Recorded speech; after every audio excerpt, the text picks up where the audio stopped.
अस्सलाम वालेकुम दोस्तों, सऊदी उर्दू न्यूज़ में खुशामदीद। आज की वीडियो उन भाइयों के लिए, उन दोस्तों के लिए जो किसी और मुल्क से सऊदी अरब में करंतिनिया करके जाना चाहते हैं। मैं इस वक्त श्रीलंका में बैठा हुआ हूँ, 14 दिन का करंतिनिया कर रहा हूँ।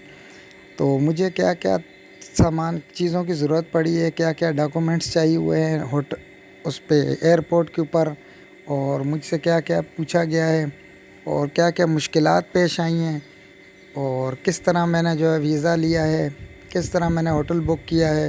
ये सारी तफसीलात आपको आज की इस वीडियो में मैं प्रोवाइड करूंगा, ताकि जो जो मुश्किलात मुझे हुई हैं या जो जो खदशात मेरे जहन में थे, जो टेंशन मैं फ़ेस करके आया हूँ, उससे आप लोगों को बचाया जा सके, कोई और किसी और के लिए वो परेशानी ना बने। तो सबसे पहले कराची से शुरू करते हैं। कराची एयरपोर्ट के ऊपर जो है, जैसे ही हम इंटर हुए हैं तो हमसे पूछा गया, पहले हम श्रीलंकन एयरलाइन से मैं आया हूँ, तो श्रीलंकन एयरलाइन के काउंटर पे गया हूँ, तो उन्होंने मुझसे मेरा पासपोर्ट, मेरा वैक्सीन सर्टिफिकेट, जो पाकिस्तान में मैंने वैक्सीन लगवाई है उसके सर्टिफिकेट की फ़ोटो कापी, और मेरा छुट्टी का पेपर, और मेरे अकामे का पेपर, और पीसीआर टेस्ट वगैरह, पीसीआर की फ़ोटो कापी, और इन सब चीज़, वीज़े की फ़ोटो कापी, इन सब चीज़ों की फ़ोटो कापी उन्होंने मुकीम पे जो अपलोड किया हुआ था मैंने, अब मुकीम से जो छुट्टी का पेपर निकलवाया उसकी फ़ोटो कापी, ये सारी चीज़ों की तकरीबन 6-7 फ़ोटो कापियाँ उन्होंने मुझसे मांगी। 2-3 तो मैंने करवाई हुई थी, बाकी फिर वहाँ एयरपोर्ट पे 10 रुपये दे के जो है वो मैंने कराई। 10 रुपये ले रहा था वो एक कॉपी के, तो वो मैंने वहाँ से करवा ली। तो वहाँ पे जो है सऊदी श्रीलंकन एयरलाइन के काउंटर पे जो है उन्होंने फिर ये सारी चीज़ें लेने के बाद मुझे जो है टैग लगा दिए मेरे सामान को। टैग लगाने के बाद मुझे बोर्डिंग पास जारी कर दिया। बोर्डिंग पास लेके मैं फिर चला गया इस पे इमिग्रेशन के काउंटर पे। बहुत लंबी लाइन लगी हुई थी इमिग्रेशन के काउंटर पे। जब मैं गया तो वहाँ पे मुझसे जो है, जब मेरा नंबर आया तो मुझसे उन्होंने पासपोर्ट मांगा। पासपोर्ट मैंने दिया। उन्होंने वीज़े की कलर कॉपी मांगी, वीज़े की कॉपी मैंने उसको दी। उन्होंने मेरे से छुट्टी का पेपर दोबारा मांगा, छुट्टी का पेपर दिया। उन्होंने वैक्सीन का पेपर दोबारा मांगा, वैक्सीन के पेपर की फ़ोटो कापी दी। उन्होंने जमा की ये सारी चीज़ें, ये सब चीज़ें उन्होंने जमा की अपने पास। इसलिए इनकी एक एक फ़ाइल में बना के आपने लेके जानी है। जमा करने के बाद उन्होंने मुझे स्टैंप लगा दी एग्ज़िट की। स्टैंप लगाने के बाद हम जहाज़ में आ गए, लाउंज में आके बैठ गए इंतज़ार गाह में। जब हमारा नंबर आया तो जहाज़ लगा, तो हमने जो है बोर्डिंग कराई। बोर्डिंग कराने के बाद हम अंदर चले गए जहाज़ में। जहाज़ में जब हमें बैठे तो जहाज़ में उन्होंने हमें एक पेपर दिया। जहाज़ जब उड़ने लगा, उड़ गया, उसके बाद उन्होंने एक पेपर दिया। उस पेपर के अंदर हमारी जो है हेल्थ के मुतालिक डिटेल थी। हमसे हमारी हेल्थ के मुतालिक डिटेल पूछी गई कि आपने कोई 14 दिन के अंदर कोई इलाज करवाया है, कोई दवाई खाई है, आपकी तबीयत में कोई ख़राबी हुई है, कोई भी मसला मसाइल था, वो सारी डिटेल उसमें लिखवाई। उसके बाद उन्होंने उसमें एक ऑप्शन जगह थी लिखने के लिए कि वहाँ पे हमने अपने होटल की जहाँ बुकिंग हुई है इस होटल के बारे में बताया कि कौन सी जगह पे आपका होटल है, कहाँ पे बुकिंग है। ये सारी डिटेल हमने लिख के वो अपने पास रख ली। अपने पास रखने के बाद हम जब चले गए, वहाँ से आ गए यहाँ श्रीलंका एयरपोर्ट पे। श्रीलंका एयरपोर्ट पे जब हम अंदर दाखिल हुए तो सबसे पहले हमारे से उन्होंने ये हेल्थ सर्टिफिकेट का पूछा, जो हमने जहाज़ के अंदर फ़िल किया था। जिन लोगों ने नहीं फ़िल किया था या एयर होस्टेस से नहीं लिया, जिन लोगों ने, उनको उन्होंने दोबारा भेजा कि जाओ आप पीछे जाओ, पीछे एक काउंटर है, वहाँ पे ये सारे फॉर्म वगैरह पड़े हुए, वहाँ से ले के उसको और फिल करके फिर लेके आओ। अब वो बेचारे लाइन में खड़े रहे थे बहुत देर से, तो जब उनका नंबर आया तो उनको दोबारा भेज दिया। फिर वो बेचारे गए, वहाँ से जाके उन्होंने फ़िल किया और फिर लेके आए। तो हमारा तो उन्होंने फिर स्टैंप लगा के, उस कार्ड के ऊपर मुझे स्टैंप लगा के दी। फिर मैं आगे आगे इमिग्रेशन के काउंटर पे। इमिग्रेशन के काउंटर पे जब मैं आया तो उन्होंने मुझसे जो है वही पहले कार्ड मांगा। कार्ड देने के बाद उन्होंने मुझसे मेरा वीज़े का वो कॉपी मांगी। वीज़ा तो मेरे पास ई वीज़ा था, मोबाइल में था, मैंने वो दिखाया। उन्होंने वीज़ा चेक किया। चेक करने के बाद उसने जो है होटल के बारे में मेरी डिटेल मुझसे पूछी, और वो मैंने लिख के दी उसको। अपने होटल का नाम, होटल का जो है लोकेशन उन्होंने पूछी, लोकेशन कौन सी है, कौन से शहर में है, वो मैंने उनको लिख के दी। ये सारी रिजर्वेशन कराने के टाइम उन्होंने मुझे, होटल वालों ने सारी डिटेल दी हुई थी। अब उन्होंने जो है ये डिटेल दी हुई थी सारी मुझे, तो मैंने वो डिटेल उनको फ़राहम कर दी। उन्होंने मेरा जो है ना वीज़े पे एंट्री की, स्टैंप लगा दी और मैं बाहर आ गया। बाहर आया तो अपना सामान वामान लिया, लगेज वगैरह उठाया। उसके बाद मैं लाउंज में बाहर आ गया एयरपोर्ट के। वहाँ से मैंने सिम के लिए ढूंढता रहा, सिम का पता किया, क्योंकि होटल में तो वाईफाई था, लेकिन उसके बावजूद सिम लेनी ज़रूरी है। क्योंकि आप कहीं इधर उधर होते हैं, कहीं आगे पीछे जाते हैं, तो आपका राब्ता रहना चाहिए होटल के साथ भी और अपने किसी अजीज़ रिश्तेदार के साथ भी। कोई भी मसला मसाइल हो सकता है, तो लाजमी सिम और नंबर होना चाहिए आपके पास।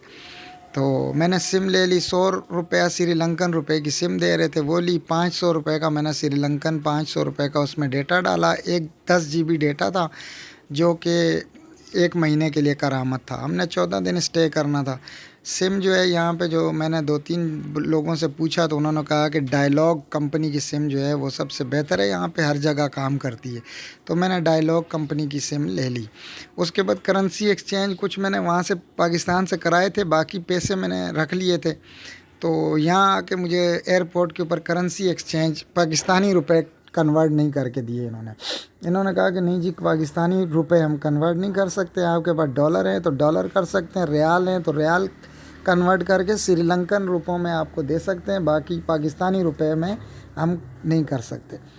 तो फिर मेरे पास डॉलर थे, तो मैंने वो कन्वर्ट कराए। पाकिस्तानी पैसे मेरे पास वैसे के वैसे ही पड़े रह गए, तो वो मैंने श्रीलंकन रुपए में कन्वर्ट कराए। आप भी लाजमी करवा लीजिएगा, कराची एयरपोर्ट से आप करा लीजिएगा।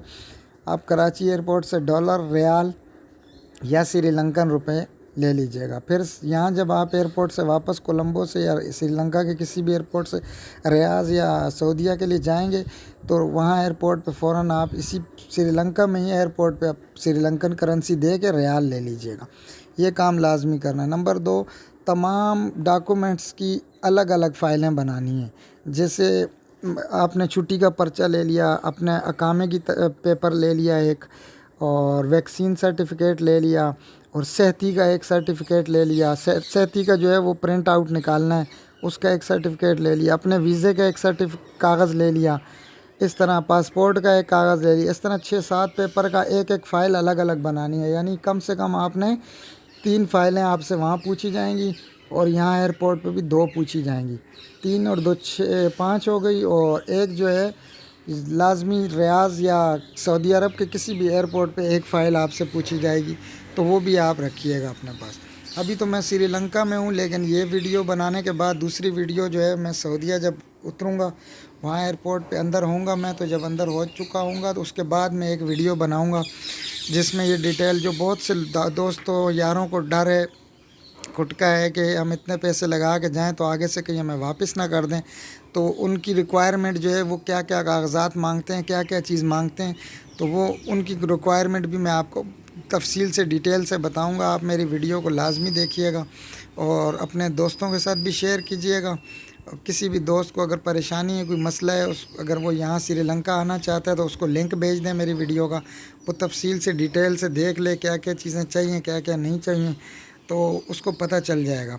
तो हमारी होटल की रिजर्वेशन, तो होटल की भी और टिकट, वीज़े वगैरह सारी अरेंजमेंट जो है, रियाज में हमारे कफ़ील का दोस्त है, उसका मकतब है अबू सदीर, मकतब अबू सदीर, तो उसने करवाई थी। तो 5,600 रियाल उसने लिए थे हमारे से। अब हम होटल में आ गए। यहाँ पे होटल में बहुत ज़बरदस्त 4 स्टार होटल है यहाँ पे, और कबालना विला इसका नाम है। ये कोलंबो से 200 किलोमीटर दूर है। पिक एंड ड्रॉप कम होटल वालों की तरफ से था। बेहतरीन हाईएस गाड़ी आप देख रहे हो, इसमें हमें पिक एंड ड्रॉप दिया उन्होंने। और यहाँ पे आए हैं तो यहाँ खाना वाना हर चीज़ का इंतज़ाम बेहतरीन है। 2-3 डिशें होती हैं और हलाल फूड होता है। उसके बाद इन्होंने यहाँ आते ही हमसे जो है ना, हमसे कहा कि भाई आप PCR टेस्ट आपका होगा सुबह। PCR की परसों रिपोर्ट आएगी, अगर वो मनफी आती है, नेगेटिव आती है, तो फिर आप बाहर घूम सकते हो। अदरवाइज़ आप लोग जब तक अपने कमरे में रहेंगे, आपको खाना पीना हर चीज़ जो है कमरे में प्रोवाइड की जाएगी रूम सर्विस के थ्रू। तो फिर हम लोग कमरे में रहे रूम सर्विस के थ्रू। वो हमें खाना वाना भेजते रहे, अच्छा खाना वाना देते रहे। उसके बाद दूसरे दिन हमारे से PCR के लिए उन्होंने टेस्ट लिया। यहीं पे अमला आया था, यहीं पे अमला आया, उसने यहीं पे हमारा टेस्ट वगैरह लिया। तो फिर वो चले गए। दूसरे दिन हमारी एक दिन छोड़ के उसके बाद हमारी एक रिपोर्ट आ गई। रिपोर्ट हमारी ओके थी। तो अब जाने से 72 घंटे पहले एक पीसीआर होगा और जाने से 72 घंटे पहले हमें मुकीम के ऊपर रजिस्टर्ड करना होगा। लाजमी ये चीज़ ख्याल रखिएगा कि जाने से 72 घंटे पहले आपने मुकीम के ऊपर अराइवल वो अपडेट करनी है अपनी, ठीक है। वो नहीं करेंगे तो फिर परेशानी हो सकती है सऊदी अरब के अंदर।